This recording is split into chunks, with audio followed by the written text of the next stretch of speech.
Hi friends, అందరూ ఎలా ఉన్నారు? నేనైతే చాలా బాగున్నాను. ఈరోజు వీడియో స్టార్ట్ చేసే ముందు మన ఛానల్ మీరు ఫస్ట్ టైం చూస్తున్నట్టయితే కనుక ఛానల్ని సబ్స్క్రైబ్ చేసుకోవడం మాత్రం మర్చిపోకండి. అలాగే పక్కనే ఉన్న బెల్ సింబల్ కూడా క్లిక్ చేయండి. చూస్తున్నారు కదా, గ్యాస్ స్టవ్ అయితే కనుక ఎంతో జిడ్డుతో, ఎంతో టీ మరకలతో, కూర మరకలతో చాలా అంటే చాలా జిడ్డుగా అయిపోయింది. డైలీ ఒకసారి కానీ లేదంటే వీక్లీ వన్స్ కానీ ఒకసారి క్లీన్ చేసుకుంటే మనకి ఇంత జిడ్డు అయితే ఉండదు. 2 వీక్స్ దాటిపోయిందనమాట క్లీన్ చేసి. అందుకే అంత జిడ్డయిపోయింది. కాకపోతే ఇంత జిడ్డుగా ఉన్న గ్యాస్ స్టవ్‌ని చాలా తక్కువ టైంలో, చాలా తక్కువ ఇంగ్రీడియెంట్స్‌తో, అది కూడా ఇంట్లో ఉన్న వాటితోనే ఎంత సింపుల్‌గా క్లీన్ చేసుకోవాలి అనేది వీడియోలో అయితే చేశాను. వీడియో అయితే పూర్తిగా చూసి మీరు కూడా ఒకసారి ఇలా చేసి ట్రై చేసి ఎలా ఉంది ఏంటనేది నాకు కామెంట్ సెక్షన్‌లో కామెంట్ చేసేయండి. ముందుగా 2 చాక్ పీస్ అయితే తీసుకొని వాటిని ఎంత వీలైతే అంత మెత్తగా పొడి చేసుకోవాలి.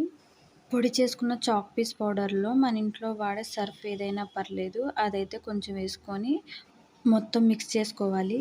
తర్వాత ఆ పౌడర్ తీసుకొని ఈ విధంగా స్టవ్ మొత్తం మీద చల్లుకోవాలి. ఆ చల్లుకున్న పౌడర్ మీద కొంచెం వాటర్ అయితే ఈ విధంగా పోసుకోవాలి. ఒక 2 మినిట్స్ అయితే అలా ఉంచేయండి.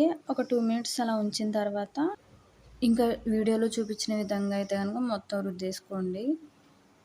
చాలా సింపుల్‌గా, చాలా తక్కువ టైంలో, ఇంకా చాలా ఎక్కువ శ్రమ పడకుండా మనం ఇలా ఈ విధంగా చేస్తే గనక స్టవ్ అయితే చాలా మంచిగా క్లీన్ అయిపోద్ది.